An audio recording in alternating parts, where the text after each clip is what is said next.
Hello everyone, my name is akkaifox. My whole channel philosophy is I believe we're all just friends who haven't had a chance to know each other yet. So I do my best to create your space. You can come in, you can hang out, you can make some friends and have a good time. But I am aiming towards partner throughout the year. I do have Fox merch. akkaifox.com. Whew. Or you can do exclamation mark merch.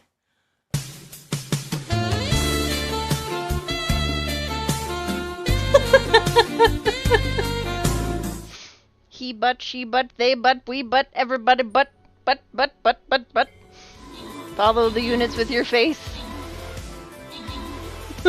Oh, please tell me it made copies. Yes, of the little beans. Just trying to eat my paintbrush. Friends, we are all family. Who is it?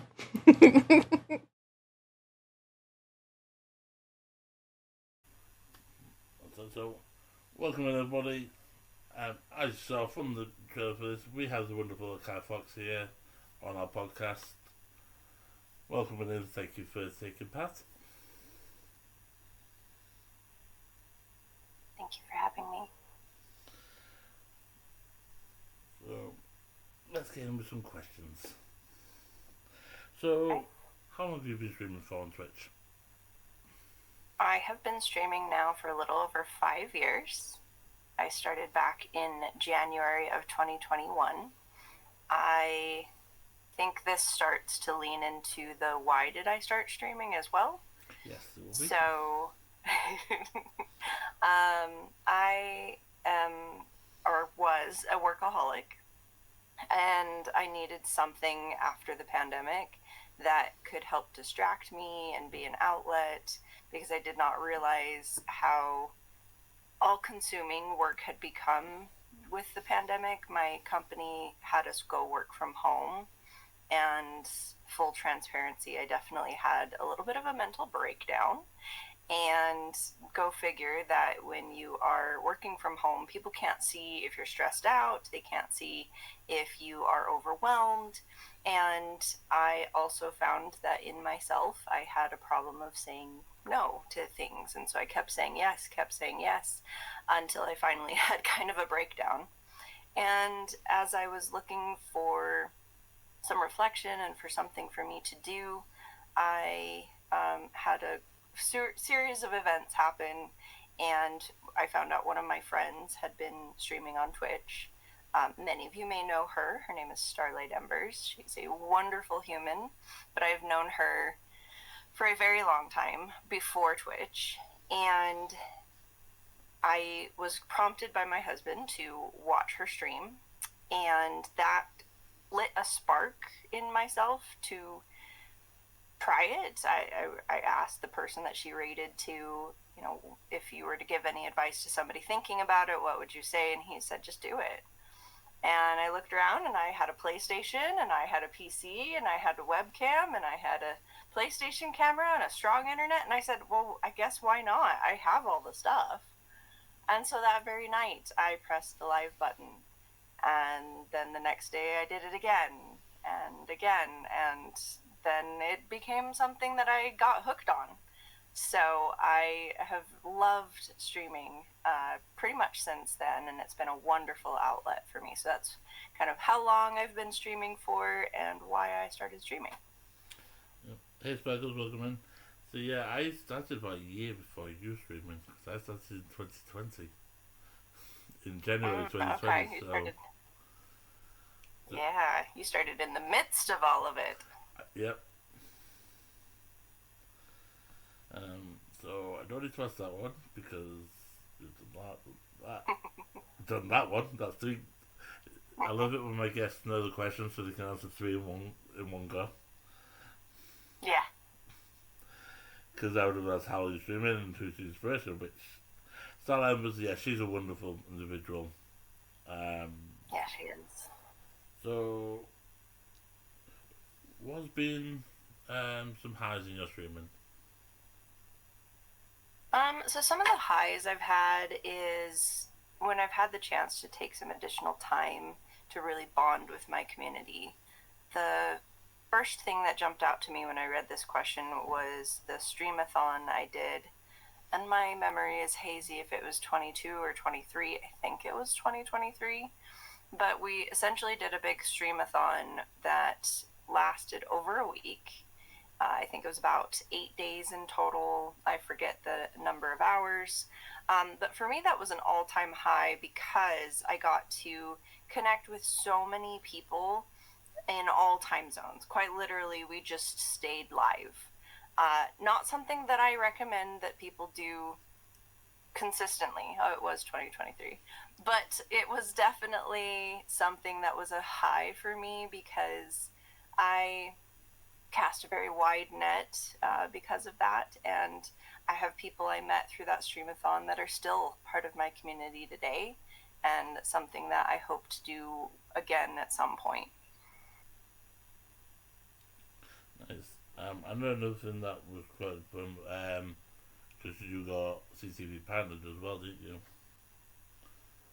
I did, but it wasn't 2023. It No, was that much later than that. yeah, but Mhm. that was 24. Was it 24? Yeah, it's 24. That was. Yeah, I got CCV partner. For those of you listening, that's Captain TV, who did Stream Raiders, and I got partnered like the month before they announced that they were sunsetting it. So it's definitely one of those things where it was bittersweet. I did reach the goal that I had been aiming for a year or two, but I didn't get the chance to really savor it because shortly after it was announced that they were closing their doors. So, Yeah, I yes. wasn't much further away. I was in November that year, and then it was like January, February they showed it, so I was quite close to the end as well. Yes, yes, you are. Yep. So, what's been some lows that you've had it during streaming?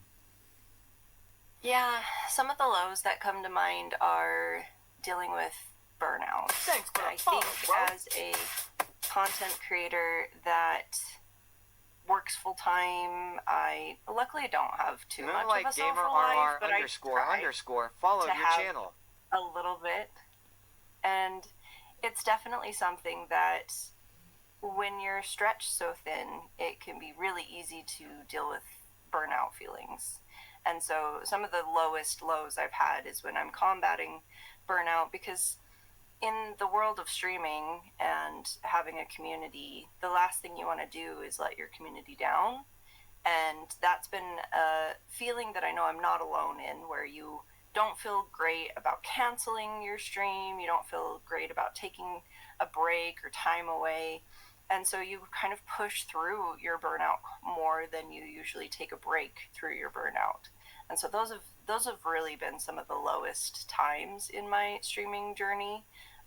Has been those moments of burnout and this is too much, and I'm just barely able to push the live button day after day and keep going. Yeah, but that was a big thing for any streamer really. I had Exactly. I had that on the Stream Raiders push. It was August and November. I massively pushed for partner with that. So yeah, burnout. I could feel, but I understand what you mean by burnout with that. Exactly. If you could go back in time to before you started streaming, what advice would you give yourself? I think that kind of ties into some of the burnout would be that on the first day of streaming, it's okay to cancel. It's okay to not feel this immense pressure. I felt it incredibly early on.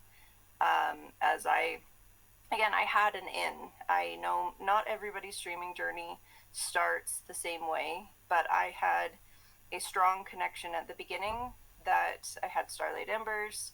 Star is a huge member of the community with what was Super Murgatroyd, now the only Super, and that kind of catapulted my streaming journey very quickly. And because of that, I felt immediately that I'm this is going really well. I need to keep going, and again push through situations that maybe I wasn't ready for, prepared for, and so I would give that advice to myself that it's okay if I cancel. It's okay if I choose to reschedule.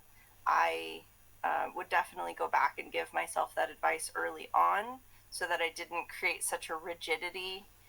While it did create some success, it wasn't a healthy way to go about it. Yeah. Yeah. I chat. I say I've got a question for people on this one. I have some questions on the phone, so I know what I'm asking. Okay. For any new streamers starting today, what advice would you give them? I think that's the one I just answered, was just that it's okay to um, cancel. But if it's also the one that you're asking, what advice would you give to someone starting out today? I would also say create a schedule, be visible, be transparent, update your page to have when you plan to go live, and even if it's just awesome one day a week, Thanks for the follow, make bro. sure that you have a specific time Ever since where 2013, you go followed live, your channel. or a ballpark that you go live, because streaming is often like watching your favorite TV show. If you don't know what's happening, or you don't know when the next episode is going to air, how can you expect people to know when to find you? So even if your schedule may be all over the place, then making sure that you over communicate, hey, this is when I'm going to be live, this is when I'm going to be available next. But it is so much better if you can pick even just one day a week at a ballpark time that your community can come find you, if you are looking to be successful at all in your streaming career or journey. Yep.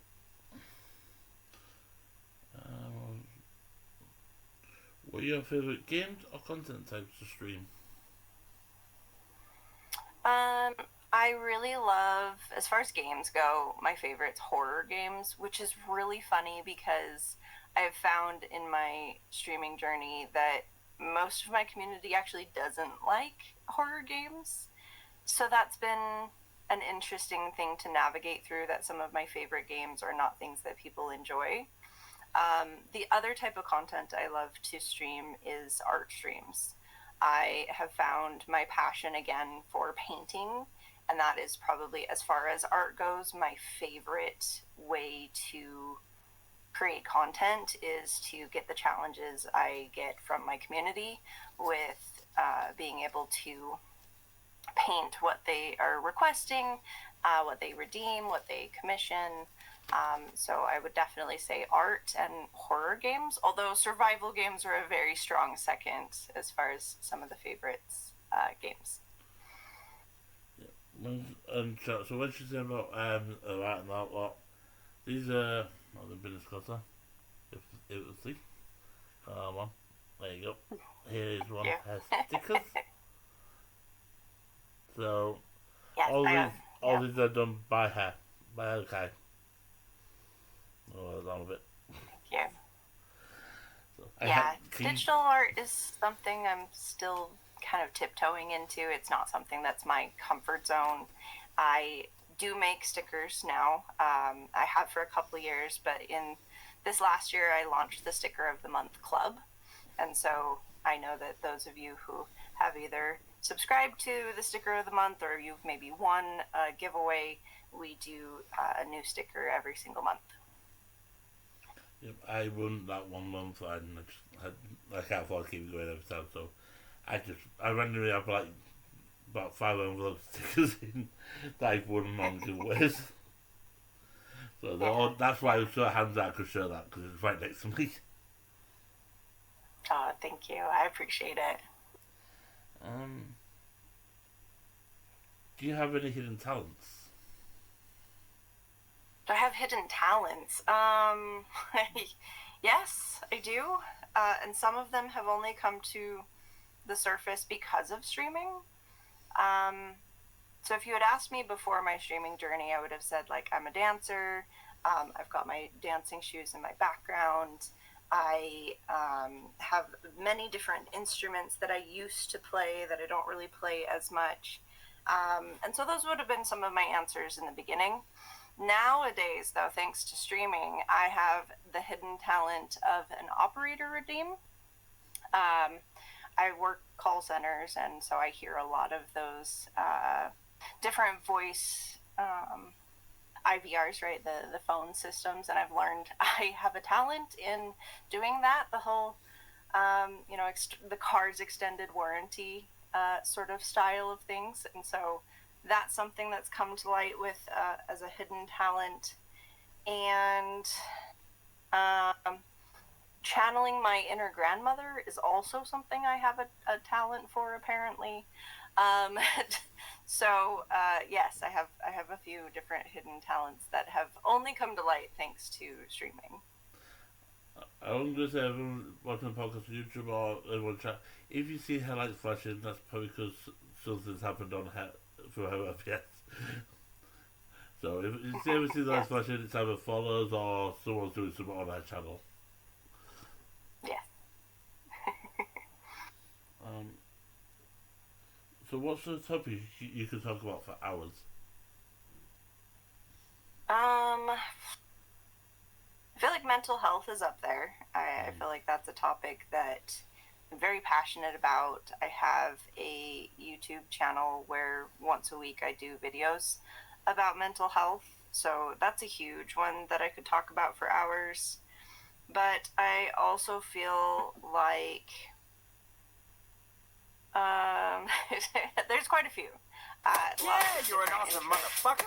Thanks but I for the follow, definitely bro. feel like there's a few Moser series, 2006 followed your channel. I could probably anime is definitely something I could watch for hours on end and talk about. So yeah. Yeah, and when you say about mental health, I know there's a big one that I know you and like say Super and that one have worked with. Just actually finding that link another person chat. So the Eric Legacy Foundation is a big one that I know about. They don't take any money for admin. A new follower? My deepest condolences. Darth CBTV followed your channel. I apologize if you hear my lights. I don't know why my lights are going off. They shouldn't be. That's okay. So that is the link for the Erica Legacy Foundation. They're a global charity, and like I said, Kai's done work with them through the crew team, which she's part of, through the TheInnerCircle. Yeah, you're an awesome motherfucker. Thanks for the follow, bro. I apologize Cairo for 190 followed your channel. anyone watching podcasts. I apologize that was on YouTube. I don't know why my lights are going off. I shouldn't have the lights on here. I think they're on my other scene, and I don't want to mess with all that now. So next, other videos you probably won't hear them, but hopefully. But hey, I'm used to doing these, so someone's gonna mess up. That's okay. I was gonna say, give yourself some grace. That's the other thing I would highly suggest for any streamer out there is there is no such thing as a stream that goes off perfectly, right? And so you'll learn from this one what to do in the next one, and then something else will probably Eagle Scout break, underscore okay. survival underscore tips followed your channel. Yeah, but I don't know why I'm getting two lights for the same thing. I'm getting one now, I'm getting two for it, which is the worst thing. I don't know.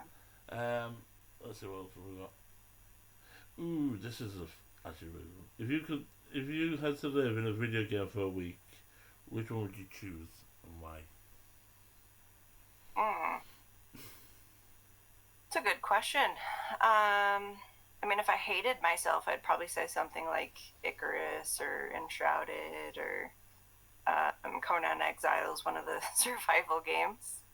And if I wanted to be really kind to myself, I'd probably pick like an MMO. I mean, I haven't played it in years, but World of Warcraft comes to mind. Yeah, but gosh, that's. I mean, I get really cozy when I play all sorts of survival games. So maybe a loft seems like it would be a nice middle ground. Yeah, we'll go with that. Um, how do you balance growth goals with staying true to your content? Yeah, it's something that I constantly look at checking myself. For the first thing I would say is that I remember my values. I remember why I'm streaming. Um, because if your answer is you want to make money, while that is great and all, it really isn't the why behind it. You're looking for success, right? For me, my why behind streaming is to have a creative outlet that I can create community and I can have fun. And so that's something that as I get stressed out or as I overlook at the analytics and things of that nature, I take a step back and go, wait a minute, does this align with my values? And also to be something that I'm not.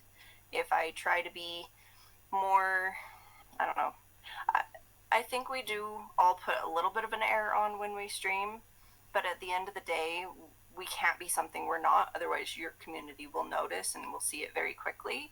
So, staying true to yourself, staying true to your values, and then being patient. I know I am on a partner journey, and as eager as I am to get to the end finish line, I won't sacrifice my community to be able to push myself to that. I am happy to take that step back and to make sure I'm going through the process intentionally, because otherwise I won't be happy at the end when I get to it. So it's remembering it's the journey, it's not the destination. What's your most embarrassing on-stream moment? Man, I have a few of them. I mean, I bought a green screen and I've only used it twice because the first time I bought a green screen, I have filters that people can use and make me turn into all sorts of stuff.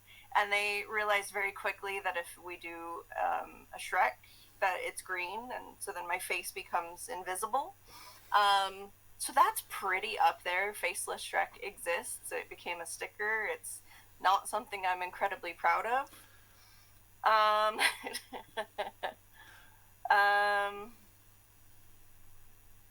man, we've had some interesting ones. Like the filters definitely get me.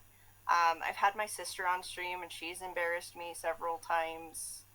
Uh, I mean, there's quite a few moments, but I think the faceless Shrek probably stands out as my most embarrassing, simply because so much was born from that.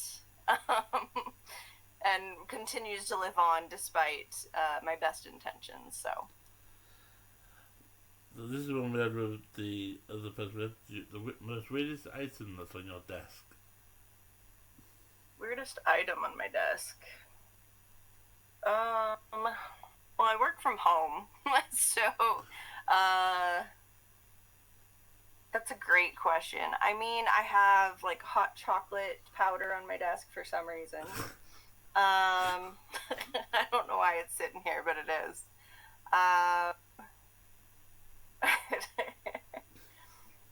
I've got hot sauce because we tend to do hot sauce challenges and like word bands. I don't know. I've got some odd things. I have like my deal with it glasses is probably up there. Like I don't know who else would have stuff like this, but this is, you know, little punishment things that are within reach, little baby hands, stuff like that. Stuff that other, you know, streamers would assume that it's fairly normal, but when you talk in corporate or have someone come over, they're like, "What is that?" Thanks. Yeah, Kat. Kate loves to use me as a jungle gym all the time. So yeah, I have quite a few little knickknacks and little things. I didn't ask you what the rating is on this podcast, but I'll just show this so that way people don't have to say it out loud. But I do have a little wooden thing of this word. So yeah. So no, there's no rating to say I don't. It's whatever happens. Yeah, well, if you're putting it on YouTube, I'll continue to stay PG-13. So. Yep. So for people, for women, it was a bit of it's a word that begins with a stuff like that. That sort of thing. Just for those listening on Spotify, just where. Just trying to go back on what question we had last time. Oh yeah, this was a good one. What was the best thing that a viewer's ever done for you? The best thing a viewer's ever done for me, I've had some incredibly kind people, and I've had a few gifts that have been given to me. But the one that stands out the most is right after I started streaming, probably 8 to 10 months in, my world kind of fell apart, and I had someone commission me for a painting, knowing that I was going through a financially difficult time. It challenged me in ways I've never thought possible. It was a 4-foot by 4-foot canvas, and it is the single most lucrative painting I've ever done. I won't share the amount, but the fact that they knew I was struggling, they knew they wanted something, and they made it in a way that I wouldn't feel bad about the extraordinary generosity that they were sharing to me. So I think that would be the top for me. Yeah, I know. Let's say I've been around a while, and I know I've seen stuff recently. You surround people, how much people helps fund for stuff for your stream. Absolutely. And Yeah, that's like I have quite a few things in the office that are thanks to my community. Yeah. So. How would you describe your community in 3 words?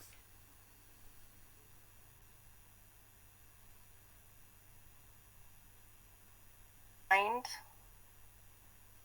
loving, crazy.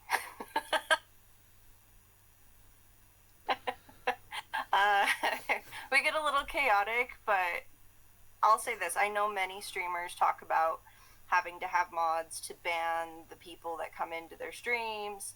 I think I can count on one hand the amount of people we've actually had to ever ban or have serious conversations with, because I have honestly one of the best communities out there on Twitch, and we have just this natural understanding of loving and supporting each other. And then we do get a little crazy sometimes, right? We go wild on redeems and get silly and stuff, and I think every community can do that, but I don't know of another streamer that can say, oh, I don't really ever have to ban anybody because we're just so nice to each other. Recently once on a video stream when one of your mods timed somebody out by accident. Well, okay, that kind of stuff happens. We get silly, like I said, we get a little crazy, little silly, but that was completely accidental. So if we exclude those accidents, I mean, I've literally timed people out just by enabling a command I didn't know what it did. So that kind of stuff happens, and it makes memories, and we joke about it for years after. But I really do have one of the best communities out there. What's your favorite game? What's your favorite game right now for streaming? Like I said, survival games really are up there. I mean, I can pick a flavor of a survival game and get sunk in for hours. Had you asked me this like maybe a month ago, I would have said Trading Card Game Simulator. That game sucked my soul for several months, which is why I will actively avoid any other simulator games. So yeah. Try to see what other questions were asked before.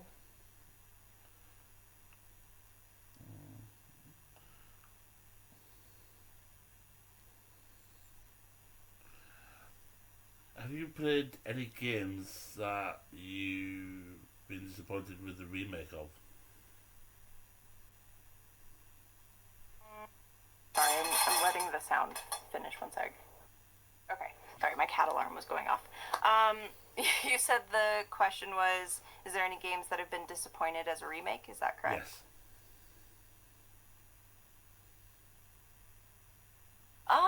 I don't have an answer for that one. I am new to the Resident Evil series, and so I'm just playing the remastered because that's what I bought as a bundle. And I don't know that I've really picked up too many that are like re-editions that I'm disappointed in. Usually when a game is redone, they try really hard to do a tribute. I think like Spyro, and I think I don't know if Sims really counts because it's usually just new editions. But I don't think I've had one that I've been disappointed with. I've generally been very pleased with a lot of the remakes or the new version of old games that come back out. So I don't really have one that I've been disappointed in. I've been genuinely surprised and delighted by most of the games that I've had a previous version and that I've replayed. If you didn't have a fox as a mascot, what would you have as a mascot? So that's difficult because I literally, every tattoo I have has a fox on it. You guys can see my background. There's tons of foxes. However, if I were to rewind and go back to my youth of trying to identify what my passions were, I loved both cats and horses growing up. I feel like maybe I would have leaned maybe into horses a little bit more, but we landed on foxes and I'm okay with that. So I hope that answers that question. Which clip or moment from your channel are you still proudest of? Proudest of? I can tell you the ones I'm not proudest of. The ones that I'm proudest of, though.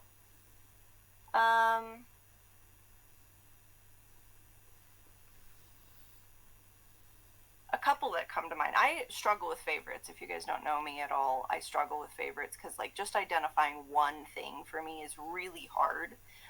So usually I pick like top 3. I have one that I was doing a charity stream and we were really close to a goal that I didn't think we would meet. And so I have a clip of me meeting that goal, kind of losing my mind, and then that also led to me waxing my husband's back. So that's one that stands out that I'm very proud of, the community rallying together for a good cause. I also have a clip of myself, Star, and Super where I'm teaching them how to floss in San Diego. So that one stands out a little bit. And then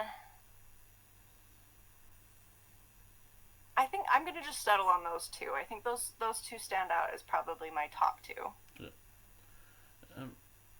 So when you first started streaming, how can you start getting nervous about but you're like talking to people? So how can you stop being nervous when you're trying to talk to people when you first start streaming?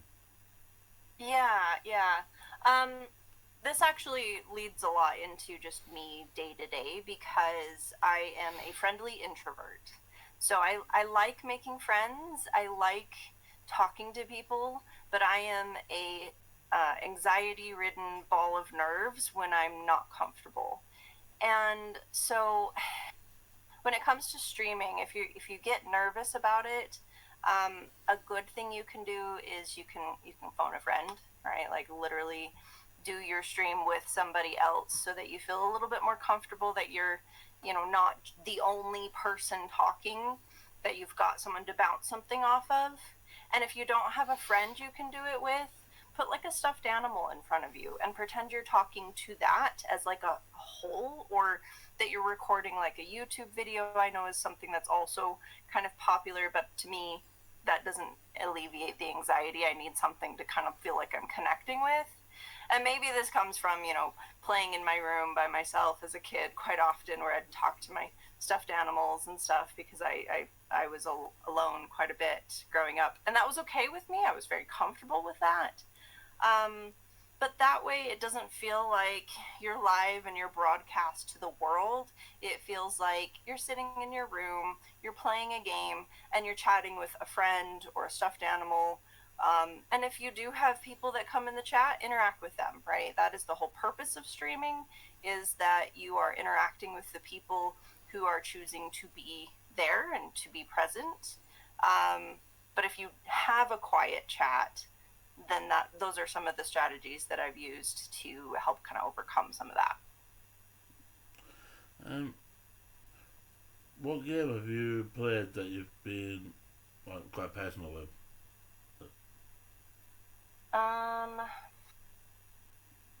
mean, I've had a few that I've kind of like cried with, or there's a lot of indie games that are highly emotional and highly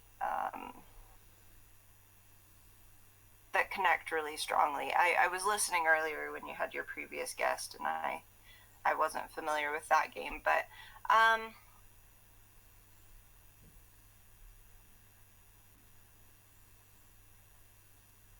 drawing blanks. There's a few horror games that really dip into mental health that have kind of struck with me.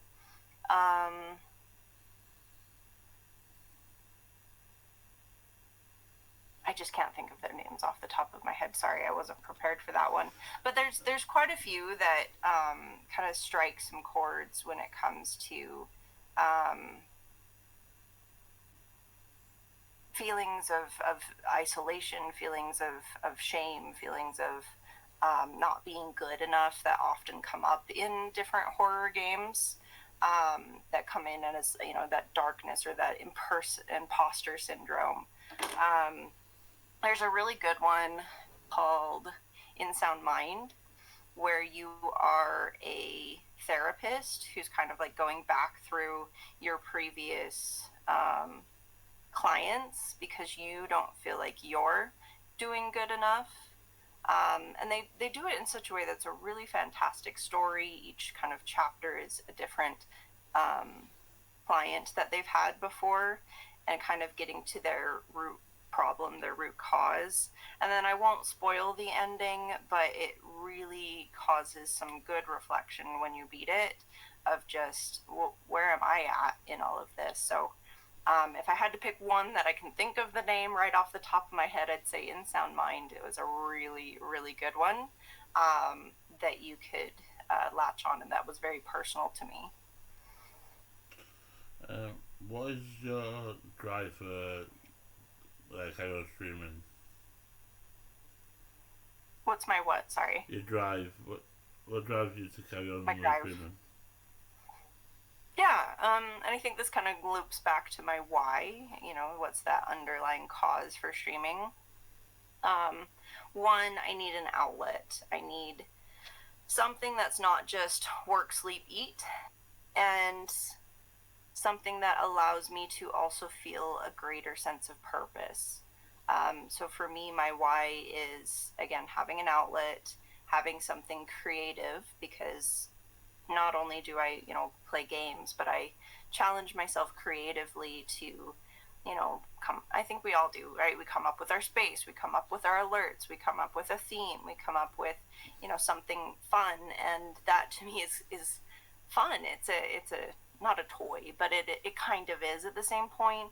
But to be creative and have that outlet, and then that greater sense of purpose, I love when I'm able to connect with somebody on a deeper level. Maybe I've helped them, or maybe I've given them something to think about that, you know, changes the way that they approach things in their life. I'm no stranger to talking about mental health on my streams, like I said, but I don't take it as a mission to try and fix everybody, which is definitely something that I had to learn early on. That, hey, I'm not trained as a therapist, I shouldn't try to be a therapist, but I also should be there for people who are struggling or who need someone to just vent and talk to. So my whys, or what drives me, is that sense of community, that sense of having something else to do than just work, sleep, eat, and just having fun, having connections. So yeah. How do you prepare mentally before you go on live? That is such a funny question right now because over my streaming career, my schedule has changed 3 times with work. And right now, I don't even feel like I have that time to mentally prepare. I will say for me, it's a routine because as you go live, there should be some things you pull up that you do. And so kind of making, I guess, a ritual of that for me. It's turn on the purple lights, turn on my ring light, make sure that I've got my camera app, my Mix It Up, my OBS, and kind of like going through those motions of like, okay, I'm getting ready to go live helps me. And then I also have a 10-minute countdown after I've pressed the button. And that helps me get anything last minute out of the way, anything that I need to pulled up. And it helps me kind of mentally prepare, like, okay, and I'll see people coming in, I'll see what kind of like vibe we're at. And a lot of times it's really chaotic. And that's okay because sometimes jumping in the deep end is so much better than like wading out, and swimming. So for me, those are some of the things that help me mentally prepare before I go live, is having kind of the same rhythm to then lead into a stream. And I'll say this as well. It doesn't matter what mood I'm in, as long as I'm not completely against doing a stream. Even on some of my worst days where I'm like, I don't know if I really feel like streaming, I'll still hit the live button. And some of those are my favorite streams because, my friends will just cheer me up in a way that I couldn't have done for myself. And I'll laugh and I'll belly laugh and we'll have, all sorts of silly shenanigans. And I sit back at the end of the stream and go, man, I'm so glad I streamed today. Because if I had canceled, I would have missed all of this. And so that helps as well, as like, as long as I'm not in a state where I'm like, I really just can't today and I'm sorry. Even just pushing through some of those, like, I'm not really feeling it, but you know what, I'm going to do it anyway. Those are some of my best and favorite streams. So, do we have any more? I was just about to ask. How do you monitor stream health and recover from technical failures? So I kind of mentioned this before. I feel like every stream something goes wrong, at least for me. Maybe there's someone out there that can press the button and everything is perfect and it's great. But I constantly have challenges. I think my PC is possessed. I continuously have things that, I'll have some of my really technical moderators join in with me and go, well, that's not supposed to do that. That's not supposed to happen. And I'm like, well, it still is. To the point one of my developer friends came over and she got to witness, as she's sitting next to me, some of the issues. And she's like, I think you just need like a new processor at this point. Rebuild your PC from scratch. And I'm like, oh, great. So a couple like technical things that I'll do. Having a preview is huge, right? That way you can see what your chat is seeing. If you're not watching your stream, somewhere in the background as well. Good best practice, because one, it gives you like that one more viewer, and two, you can see what's happening real time. You can see, is ads actually happening? And do it on not your own page either, right? If you have like a bot or a second account, pull it up from there, because then you truly do see, was there an ad? Or, what did this sound like from someone else's perspective, not just your streamer account.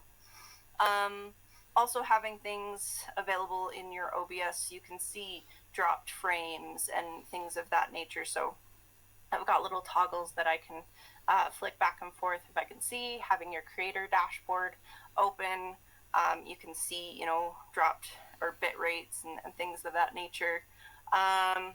And as far as like recovering, we make it a joke. We literally have an exclamation mark 404 that if stuff starts breaking, my community knows, like, I'm going to start spamming that because something's breaking, and we usually get once a stream at least where we can do that. So we kind of make it a joke. We make it a fun thing. rather than focusing on like, oh no, everything's breaking, because is it really a stream unless something's breaking? We have a 404 emote and sticker and stuff because we just know, like, it just comes with the territory of working with technology. As someone who works from home, it's the same thing, right? We love technology, but it doesn't always 100% work all 100% of the time. So that helps me to rebound, because something is always going to go wrong, and that's okay. Just live with it, learn what to do next time would be my other thing, because you learn from your mistakes more than you learn from doing it right. And I think troubleshooting is in that same ballpark, where if you learn what is breaking it, when it breaks again, now you know how to fix it. So yeah. Everyone, if you could delete every app from your phone and keep 3, which 3 would survive? That depends. Am I still working from home or not? Because if it's work, sorry, there's a few extra that have to survive. But if we're just talking the fun ones, I'm probably gonna say, currently, I would say Instagram's my social media of choice. I don't know why, but that's the one that's drawn me in. I get sucked into reels, so I'd probably say Instagram. I would say Manta. That's the kind of like manga, visual novels that I love to read, and so I wouldn't delete that. And then if I had to pick a third one,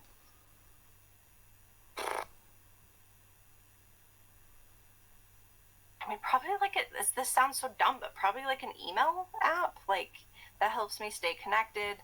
And if not an email app, then definitely Discord. I probably should have said that one first. Discord helps me stay connected when I'm on the go. So I'm going to go with those 3. So Manta, Instagram, and Discord.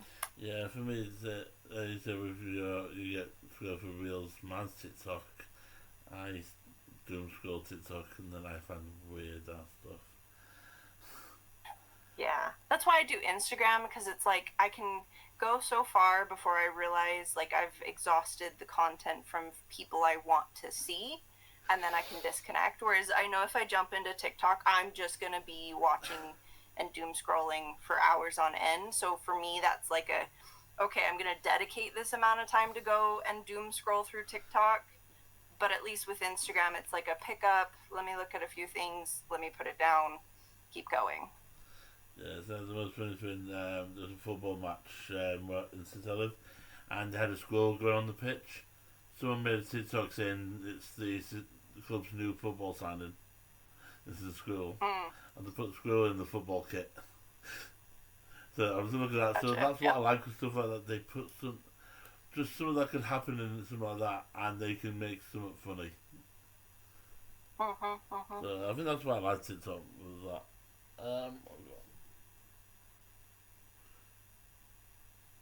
What's the best game you've played on stream? The best game I've played on stream? Again, I struggle with like favorites of things. So like my first thought would be best in what category, best in what situation.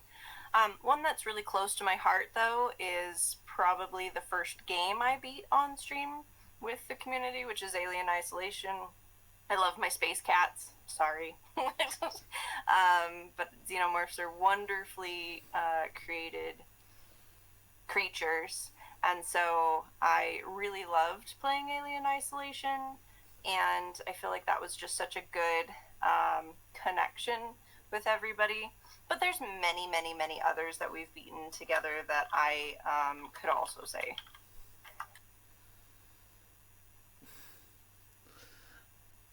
Sorry, if you saw me go Twitter, then people, this is the first AT that I've had all day. I need to catch one more. I understand. I heard you earlier. There was a question that I just wanted to make sure we got back to. What is a popular game or trend that everyone loves but you secretly can't stand? Yep. I have 2. And please don't come at... Well, I guess I have 3. I, 1, cannot do Fall Guys. Cannot. That is my rage game. I will quit if I start playing that game, there's just something about the simplicity and then the people that make it hard for everybody else to play that I just simply cannot do. It triggers me in ways I cannot. But I also really struggle with the golden retriever games, and I call them that because it's that as soon as you pull them up and you start playing, everybody comes out of the woodwork. Can I play? Can I play? Oh my gosh, I want to play with you. Can I play with you? Oh my gosh, hey, I'm going to be live. I'm going to be doing this. And I can't stand the golden retriever energy. Fortnite and Dead by Daylight are two that every time I pull them out, that starts to happen. So as much as I want to love those games, I cannot deal with the energy that comes along with it.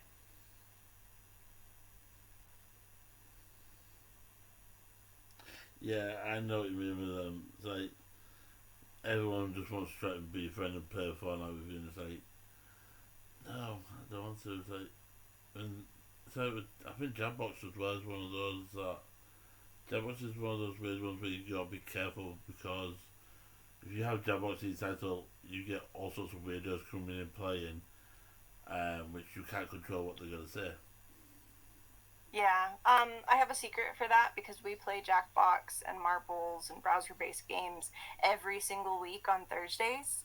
Don't set your category as Jackbox. If you want trolls, do that. If you don't want trolls, put yourself under like just chatting, something a little safer, because you're right, you are opening and, subjugating yourself to the wider internet if you openly advertise that that's what you're doing. So that's something as a way to keep yourself and your community safe. Do not publicize that you are playing Jackbox unless you want to deal with the moderation side that comes with it. Also, thanks for that question. I forgot about that. I forgot the question I didn't ask. So, which is similar to what's been chat. If you could be partnered with any company, who do you want to be partnered with? Yeah, it took me a minute to answer this one because I like to pre-answer just so I have the answers there. And I came up with 3 because, again, I struggle with like just defining one thing.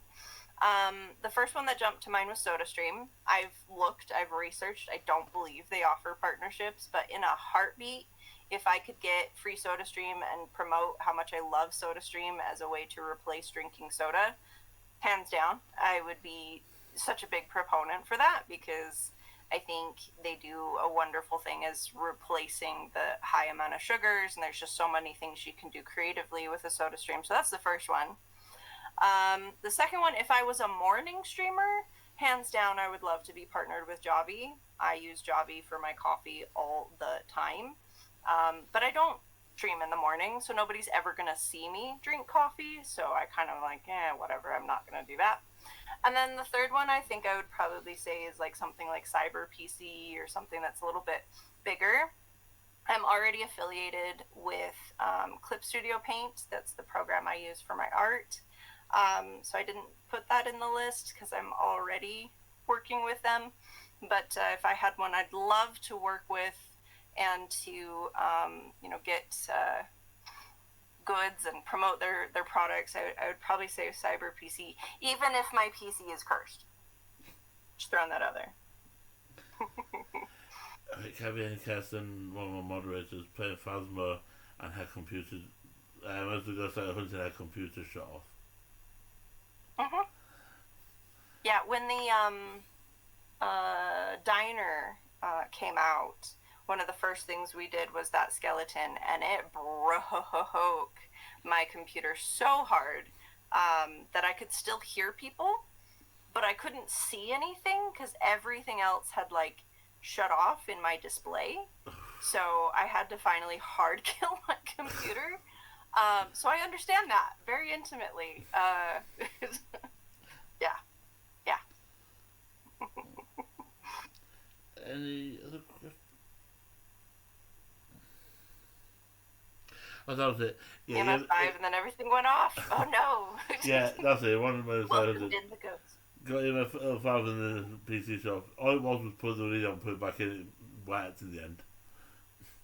Mm-hmm. The standard, just unplug it and plug it back in. Surprisingly Yeah. works. Yeah, Surprisingly exactly. works. But no, any other questions from the chat? Yeah, anything else you guys want? Emma, pretty much ask me anything, especially when it comes to streaming. So if you have a burning question, we'd love to hear from you because we want to make sure that we answer all of your questions and pick from your brains.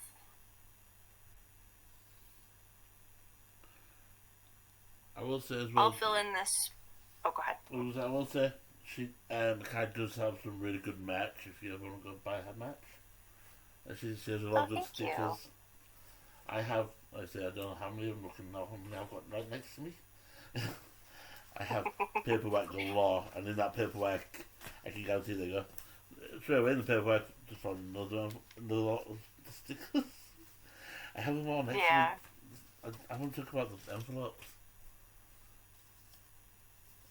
Yeah, stickers have been something that, have kind of been part of my entire streaming journey. I started, again, kind of tiptoeing into, I can make my own art because I am an artist. And so we started with just 4 stickers a year, doing seasonal stickers. And then we added in some extra ones. And then a couple years in, I realized I should stop paying money to a third party to print these stickers and I should just make them myself. And now my stickers have kind of become a collectible, where we've got, not just the sticker of the month, but we have over 40 designs, and I still continue those seasonal stickers.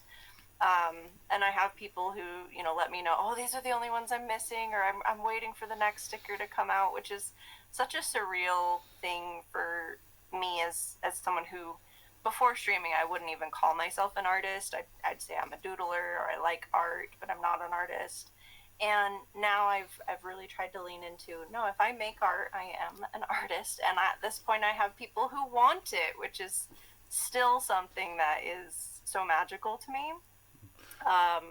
So now we have all sorts of designs out there on merch. I have my own website, akkaifox.com. And I also, do paintings and things. So, yeah, it's definitely something that is very personal to me and something that I never in my wildest dreams would think I could say. Well, I have got a bit of a confession. I've got one here. I'm going to cover this up because, as you can see, it's one time. Yeah, this hasn't even been opened yet. This one that I got. Gasp! Look, that's fantastic. I'm literally just opening this now.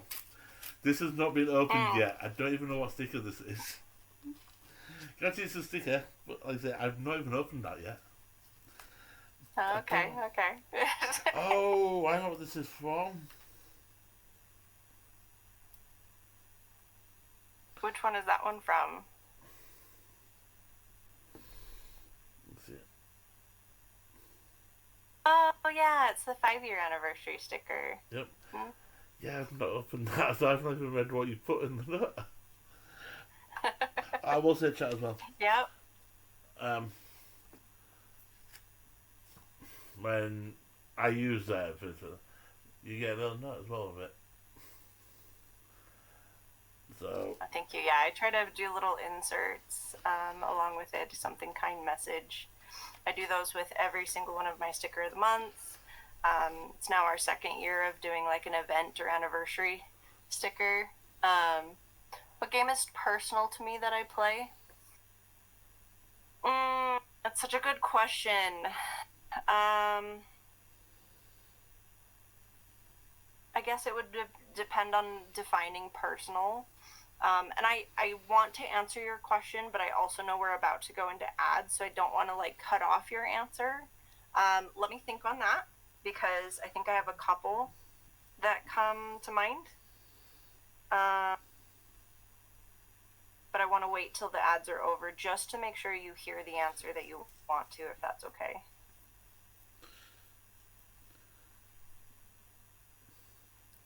In the meantime, I'll fill in the space with just sharing that, streaming has been such a surreal experience for me, because I started this journey simply because I just needed something else that wasn't work. But I kind of mentioned this in my last YouTube video where I shared that 5-year sticker, so you bringing it up kind of reminded me. But my confidence has been impacted in a positive way because, again, I'm a friendly introvert. And so I felt that having this streaming journey has helped me be able to approach people, to reach out proactively to people that I wouldn't have done before my streaming journey. So I'm really grateful for that. And then going back to the question, what game is personal to me that I play? I play a lot of scary games, right? And there's a couple that have been really personal, really close to home for me. I mentioned In Sound Mind a little bit earlier because it's just such a good way to reflect on some of your fears. How do you deal with anger? Kind of some of the more prominent emotions that we all navigate through. But I would also say, gosh, there's so many. There's so many good games out there. But I also feel like one that I've played off of stream that really connected with me was the Horizon series. Because I feel like Aloy, in a lot of ways, reminds me of what I based Akkai off of. Akkai is actually a character, and she reminds me a lot of kind of how I envisioned Akkai to be. And so that is a game that kind of hit pretty close to home for how she's navigated through her own journey of becoming strong and kind of a leader without thinking she was. So, yeah.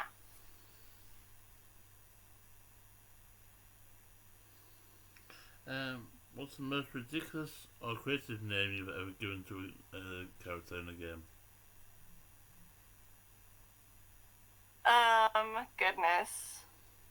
Like, I feel like my favorite one that I've been witness to, I didn't come up with this one, was Dupin Nobbenflager, because that one was just hilarious. But the one I think I've done, I used to play City of Heroes. It's where I met my husband. And there's a lot of different heroes and villains and stuff that we would make. And I did make one that's like a 80s bunny girl, and I named her Hot Cross Buns. So that's pretty up there too.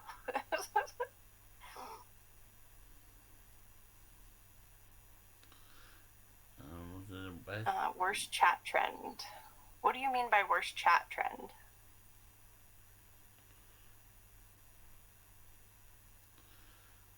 Trying to think of what you're asking with that. I guess you're just asking, like, what's the worst trend that somebody in chat has, like, kicked off or kept going. I mean, the whole, like, calling me mom is definitely something that I'm still fighting to this day. I've got a command. I'm nobody's mom, and that drives me up the wall. We had one that we finally had to put to pasture, was that I was a horse killer. I'm not.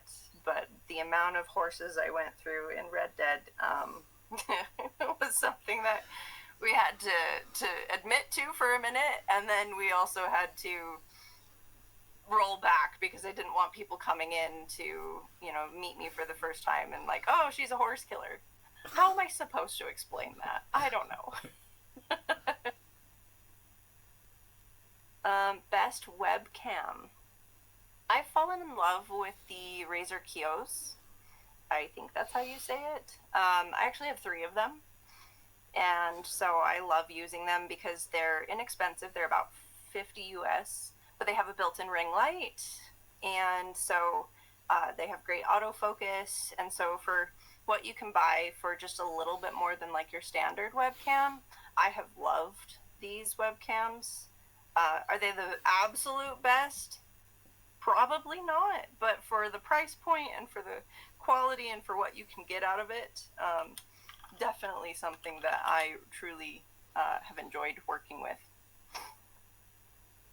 Oh, goodness. You are trapped in the last game that you played. How screwed are you? The last game I played was Conan Exiles, so I'm screwed. That game is brutal.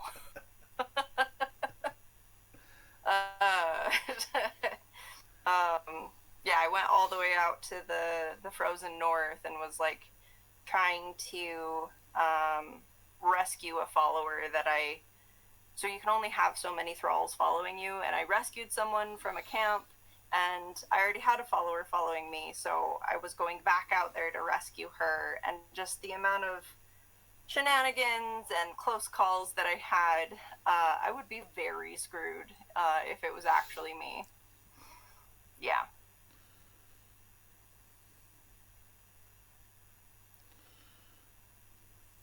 What's the biggest misconception people have about streamers? I think the biggest misconception people have about streamers is a couple things. One, I feel like most people think that streaming is really easy, and that it will lead to success. I'm going to say something incredibly unpopular here, so please bear with me, but just because everybody can stream doesn't mean that everybody should. And in that same vein, everybody thinks that partner is the way to show success. With the amount of partners, even just last year, right, there was over, I think, 6,000 that were awarded partner. Making a career out of streaming is like trying to win the lottery, right? It is a celebrity at the end of the day. It is something that if you're trying to pay your bills with just Twitch alone, unless you don't really have bills, you're gonna have a hard time. And so I think so many children these days, especially, right, they see these YouTubers, they see these content creators, they see these Twitch streamers, that they think, oh, well, I'm just going to do that, and I'm going to be a professional at that, and I'm going to, never have to get a real job. Most streamers have a job. So as much as I know that that's something that everybody desires and dreams for, in reality, I know several, partnered streamers who still have a second job, who still work full time, or they have other sources of income that are far more lucrative than their Twitch careers. So that's a big misconception I feel like people have about streamers. That is my answer. What's a dream idea you wanted to do but couldn't pull off?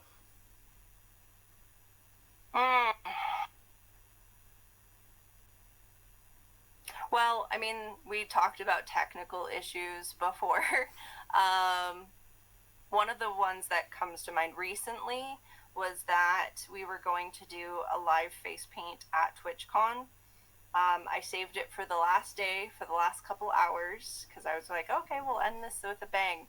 And I could not pull it off because the network capacity at TwitchCon during the last hour or two wasn't there. My hotspot wouldn't connect right. The traffic, as far as internet traffic and mobile traffic, was awful. So unfortunately, I think I got 5 minutes before everything kept crashing. I ended up walking out with a little yellow sunspot because I was gonna do a landscape painting on my face. And so unfortunately, that was a stream idea that we had raised the funds and had, kind of made it a challenge we were gonna do. And I couldn't pull it off for the logistics, because and last year was so bad with IRL streamers at TwitchCon too. So it was very frustrating. I really wanted to do it, but IRL streaming comes with its own challenges. And if you think PC streaming's bad, IRL streaming's the next level, because if one thing kind of falters, then everything else dominoes with it. Yeah. So that would be the one. Have you ever pretended to know something about a game you actually knew nothing about, just to sound cool now? A few times, probably. Again, I kind of mentioned my golden retriever games. I wouldn't say it was to sound cool, but to maybe make sure I don't sound like I've never played it. So again, I'll have people who are extremely excited and passionate about things like Fortnite and Dead by Daylight, Among Us, and they're things that I've played before a couple times, but do I know exactly where to drop and exactly what perks to run, or exactly what tasks indicate that you're the imposter? Absolutely not. Will I roll with it and just pretend that, like, sure, I know what you're talking about? Yes. But that's just more to make sure that I don't sound like I have no idea what they're talking about. And immediately I'm the first person to, like, observe or to Google or to, ask questions sometimes. But it's not to sound cool. It's more to just make sure I don't sound like I have no idea. Yeah, good question. We got anything else, chat? Oh, that's not. What helped me grow most early on? Sorry, I'm supposed to let you read. No, it's fine. No, it's fine.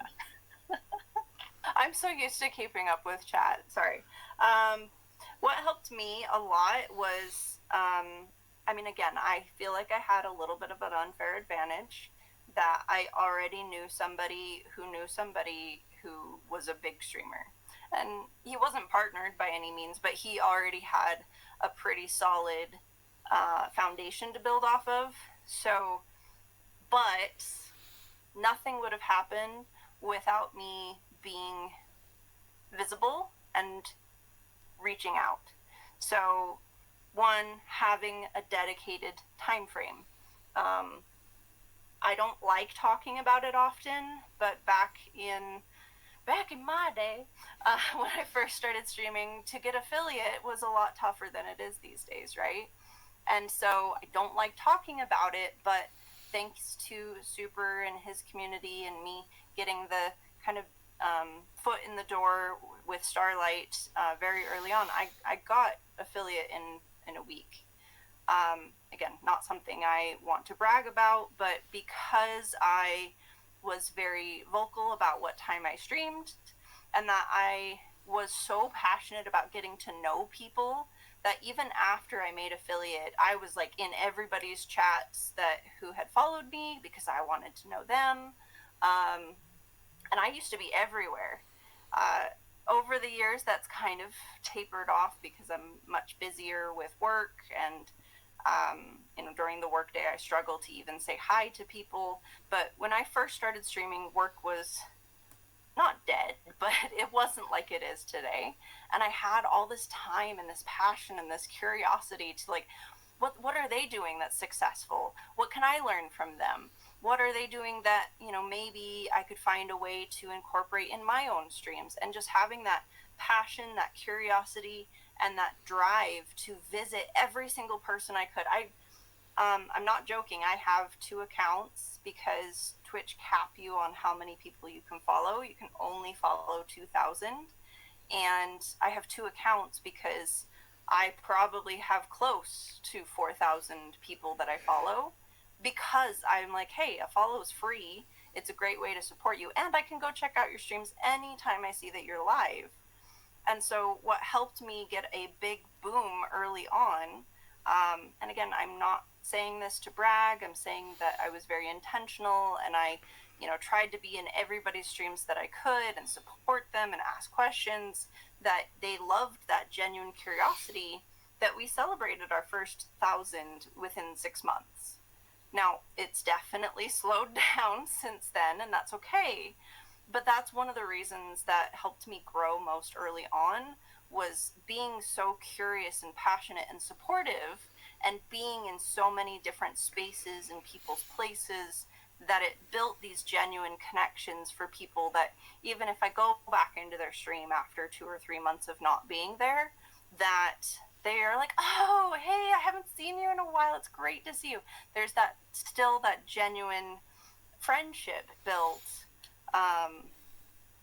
So that's what's helped me the most from early on, and then continue that momentum. Yeah, I know that feeling. When I changed my name, I was in and went, oh, you've known me. You might have known me as this name, and they've gone, oh yeah, I love your new name. It's better than your old one. It's like, I was nervous about changing my name because I had mine for a while, and but from changing it. It's just helped me out better. And as if people know me from your name, when as soon as I tell them, oh yes, who was my name, they're like, they're like, oh, I'll let your name as soon as you welcome back in. So it's like getting to almost like getting to know me again, but they're like, you think they need to get to know me again, but they remember you still. Exactly, because you've made an impression with them, right? And that's the whole point of it is if you need to rebrand, which I'm very cautious to anybody thinking of changing their name, make sure it's one, a good change, and two, that you come across as that I remember you from your previous name, and now I know where you're going moving forward because you've made that connection with them first. Yeah. Have you ever made just one more game promise to yourself and ended up playing until the sun comes up? Oh, absolutely. Absolutely. Being not a morning person obviously leads to this probably more than I want to admit. Off stream, I completely devoured The Last of Us, the first one, without even realizing it. I just kept going, and I beat the whole thing. I think I played for a solid 26 hours, something. I couldn't put it down. TCG Simulator, definitely. One more day. Just one more day. Just one more day. And then, so that one was like an accidental, I think, 14-hour stream. And then, what was it called? Not the Evil... Is it the Evil Within? It might be it's the Evil Within 2. Accidental 17-hour stream. I was just having so much fun. So yes, that's happened many times, and very specific instances I can think of that were multiple hours. Do you prep for your streams or mostly just wing it? Both. So, for me, what works really well for me is that I have a structure, and then it allows me the flexibility to wing it. I have learned that I have a superpower of impromptu, and that's a wonderful thing in life. I did not know that I had. I'm a member of Toastmasters in my workplace, and it talks about building impromptu speaking and things of that nature, and it's definitely unlocked things in myself I didn't know I had. So my power to wing it is great, but I also prep for my streams by having a schedule. I try to put a calendar out at the start of the month so people know, and we have themed days, so Wednesdays are kind of a wild card. If I have something in mind, I'll state what it is, but oftentimes those are days where it's like, hey, what do you guys want to see today? Let me kind of build off of what your preferences are. Thursdays are always our community night, so we do Jackbox, marbles. It's kind of just that game show type vibe, and we all have a blast. Fridays are creative or relax. So either I'm doing something artistic, or we're doing a just chatting and watching ducks or something, right?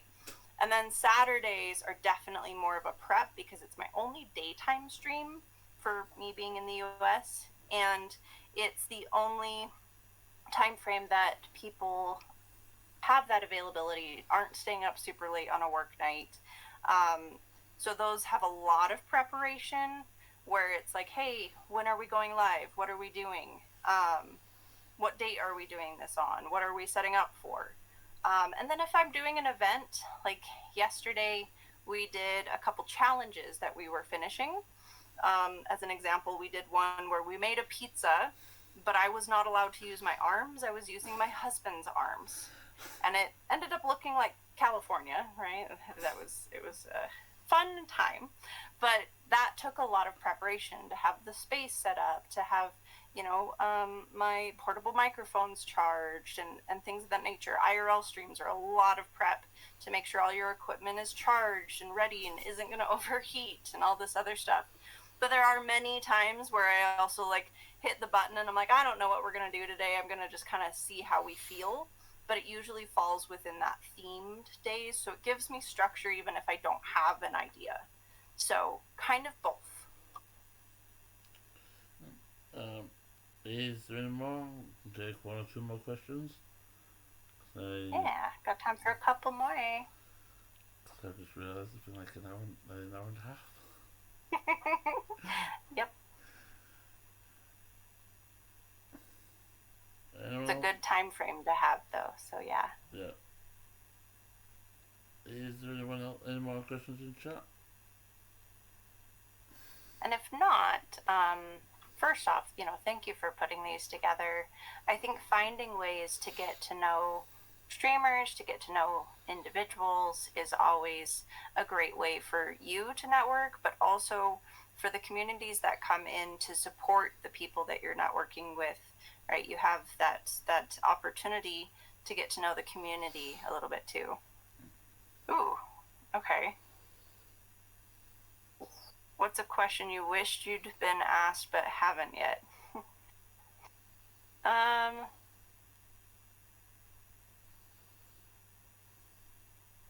Probably what's in it for the future, right? Like, what are my ambitions or what are my dreams from here?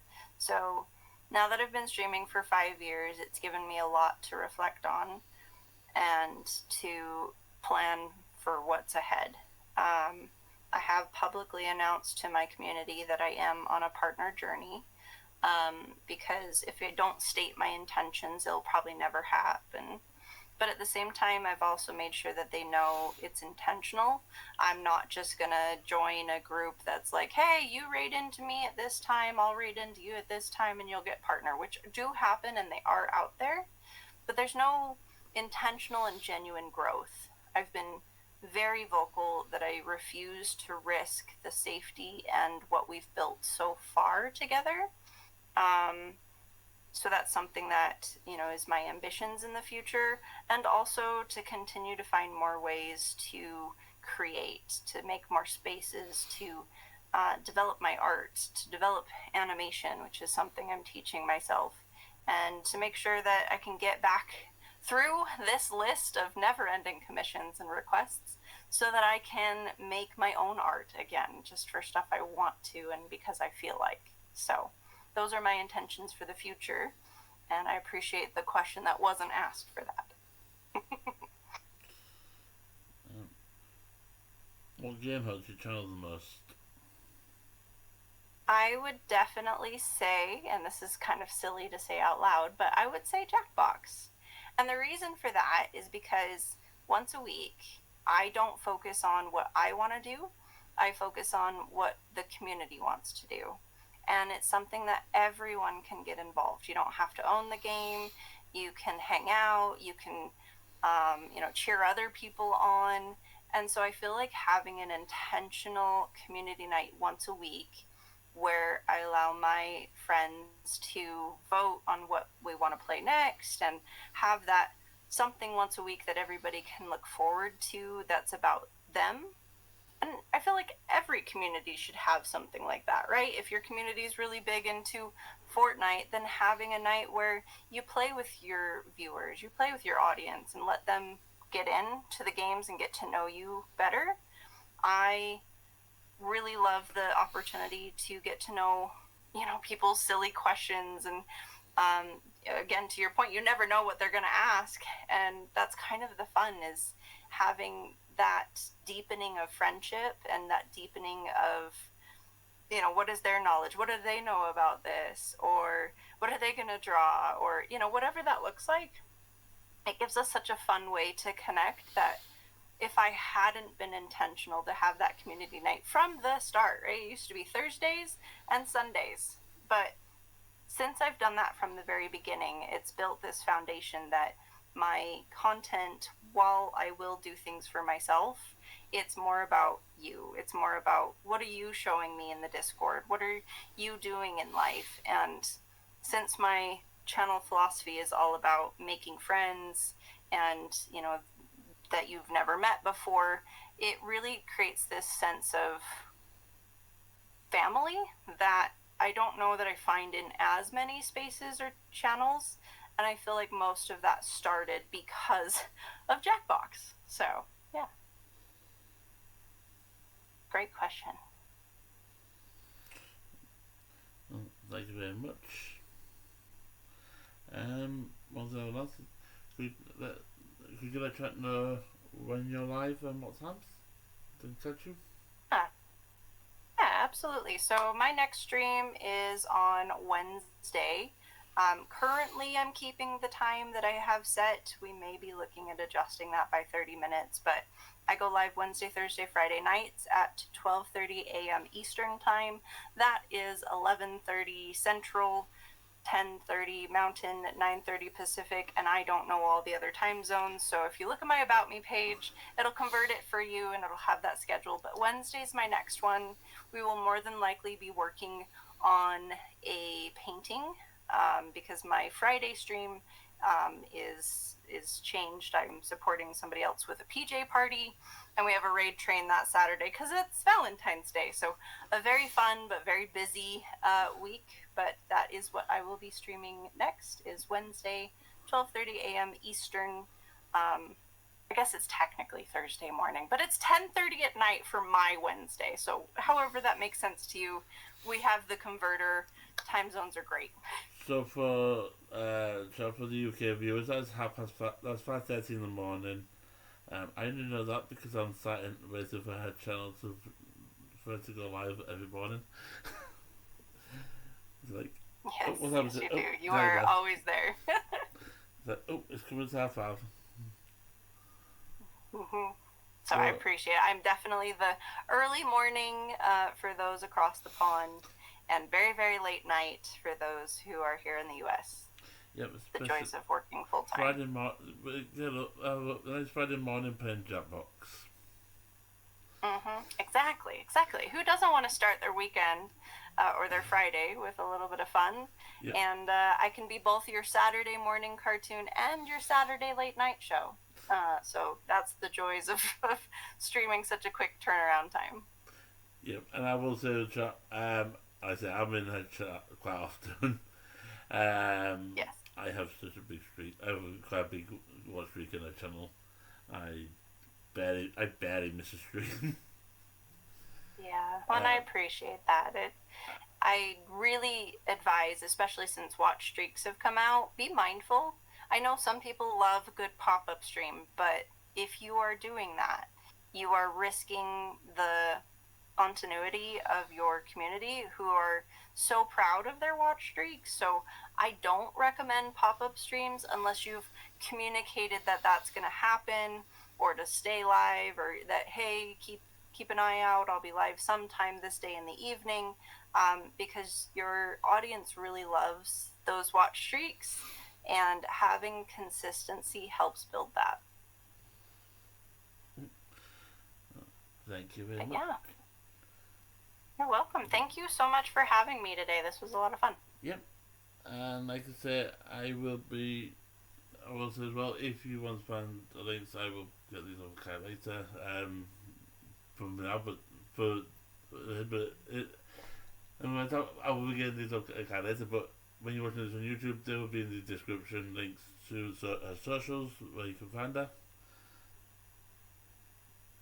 So yeah, so please help her give a follow. Like I said, and help her on that journey towards getting Twitch partner. Because I still think I can't think of anyone else who won't be suitable for partner than Akkai. Oh, you are far too sweet. Thank you. Yes, and I know you'll put all the descriptions. If you have a flavor you like that's not just Twitch, akkaifox.com is my website. It has all of my socials on there. It has my calendar of events. It has my Sticker of the Month Club merch and so much more. So if you're interested in following me on some other platform, you can find what you need from akkaifox.com. Thank you very much.